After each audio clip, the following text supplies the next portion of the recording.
వరములు ఉన్న దైవజనుడు, పేరు ప్రఖ్యాతులు ఉన్న దైవజనుడు ప్రార్థన చేస్తే నా జీవితం మారిపోతుంది అని చాలా మంది అనుకుంటారు. నీ హృదయం దేవుని యందు సరైనదిగా లేకపోతే, ఎన్నిసార్లు దేవుడు గద్దించినా నువ్వు లోబడకపోతే, ఎంత గొప్ప దైవజనుడు నీ కొరకు ప్రార్థన చేసినా ఆ ప్రార్థన దేవుడు వినను అని అంటున్నాడు. ఒక సందర్భంలో ఇర్మియా ఇశ్రాయేలీయుల కొరకు ప్రార్థన చేసినప్పుడు దేవుడు ఎలా సమాధానం ఇచ్చాడు? మోషే సమూయేలు తిరిగి వచ్చి వీరి నిమిత్తం ప్రార్థన చేసినా వీరిని అంగీకరించుట నాకు మనస్సు లేదు అని.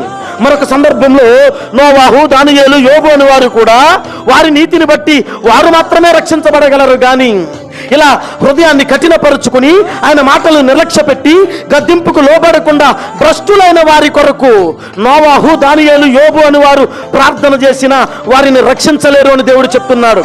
కాబట్టి ఎంత గొప్ప సేవకుడు నా కొరకు ప్రార్థన చేస్తున్నాడు అని ఆలోచించకుండా దేవునికి యోగ్యంగా యథార్థంగా ఉండి నేను ప్రార్థన చేస్తున్నానా లేదా అని ఆలోచించాలి.